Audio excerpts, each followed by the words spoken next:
So moving forward, how does VyFi differ from, say Genius Yield? Uh, in a few ways. Look, let's start with the AI model. They haven't confirmed what artificial intelligence model they're using. We're fairly certain we're going to be using a neural net. So we've determined our AI model that we're going to be using. I'm not going to go into too much detail on that. That's many videos of me talking about that. I even spoke about it at a few conferences that we have up on YouTube. If you want to see those, just go to the VyFi YouTube channel. And we've got a essentially the biggest, because we are partnered with Genius Yield, right? What our job is as an auto harvester is fairly similar, right? They're going to have different investments to what we have because we're going to have different systems that are going to be putting money in different places. So the returns will be different. The risk levels will be different. I don't know what will be what yet because they're not built and we can't really compare, right? They've got a different back end in the way that they're functioning, but we want to be looking fairly similar to the front end for a user. But rather than competing against each other, we both realized that it makes a lot more sense to have two hedge fund type instruments on the blockchain than one hedge fund type instrument. And using each other's platforms, we can actually use each other's platforms to lay off risk, right? So give users on our platform a little bit of Genius Yield risk. They give users on their platform a little bit of VyFi risk.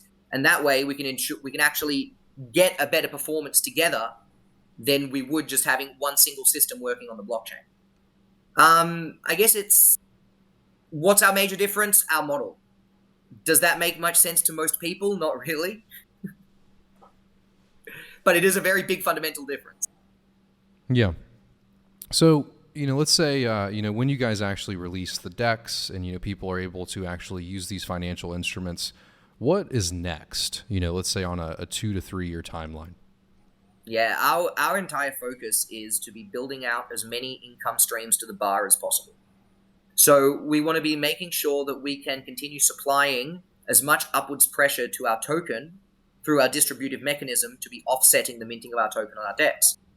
So that means we want to be expanding the likes of our hedge fund, and from there it becomes a job of management because all funds require management. That's how it works.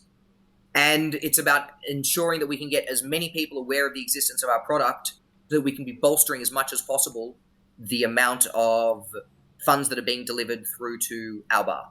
Now, part of that is further down the line. I don't know if it's 2-3 years, probably more 4 years or so. We want to be creating a fiat on-ramp for users to be able to access our auto harvester through an app on their phone. That way, they're actually going to be able to just put in micropayments, $20 at a time, $30 at a time, and access an auto harvester on the blockchain without having to think about cryptocurrency. Now, we think if we can get a system like that for the average everyday user who doesn't use cryptocurrency to be able to engage, that will give us a very big bolstering to our actual distributive mechanism for our token, giving a lot more support to our token in the long run. That's going to be the next phase once we finish our auto harvester on the blockchain. We want to then give it the fiat on-ramp. Are you guys integrated with, say, Eternal Wallet and the dApp store, or are you integrated with Lace, when Lace has that ability as well? Because to me, that's a good way to give accessibility to mobile users, considering Eternal is already on the phone. Yes, we certainly do have access to Eternal Wallet. We have Lint Wallet. We have Nami. We've got about 6 wallets that you can connect to on our site, or 4 to 6 wallets that you can connect to on our site, and Eternal is certainly one of them. Okay. And, have you used the actual Eternal dApp store? Are you guys integrated with that as well, or is that something that's we haven't used the Eternal dApp store, actually. I'm going to ask you to send me a link to that after this so we can get on that. Yeah, I'll send you the link. I think it would be great for you guys to be on there because, when you have Eternal on your phone, you can't connect it with Brave or Chrome, whereas, the actual internal dApp store on Eternal, you can be on your phone, click the dApp store, and do a swap on JPEG, or maybe provide a purple NFT all from your phone. So I think that would be pretty cool for accessibility. That does sound really cool. I'm going to definitely hit up Eternal about that next week, particularly with the NFT at the moment and the token staking. That sounds like it'd be really cool. Yeah, definitely. Thank you. What has your experience been with the Vassal hard fork? There's a lot of new changes coming to Cardano. There's a lot of utility being added. What is your experience? And then I'll ask another question after that. So far, the experience has been pretty good. The IOHK have been very open and communicative with the projects that are building. They released it to the testnet, I want to say 3 weeks ago. Might have been like 3.5 weeks ago. I think it was 3. Yeah, 3. I remember we were in a big group call with a lot of projects, probably about 30 projects with a few IOHK representatives, like an hour before it was released, and they were really, really excited. That sounds like a pretty cool phone call.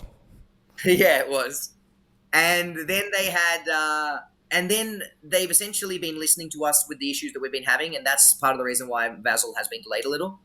It's because projects have been saying, oh, this is turning out to be a little bit tougher than we expected, which is fine. It's all just a learning experience, right? We have to learn how to integrate it. It just didn't plop in the exact way that we expected, I guess you'd say.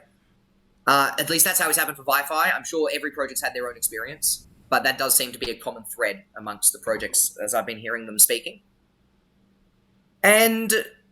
But it's all going along fairly well. It's mostly just a matter of debugging now, and we've spent the last sort of 3 days just debugging. We were all ready to release our NFT. We were all ready to release a new form of our NFT smart contracts and the token vault smart contracts, all good to go. And then now that Vassal's on testnet, it's been 3-4 days. The last 3-4 days just debugging. You and many other projects, I'm sure. Yes, absolutely. So it's all part of the fun.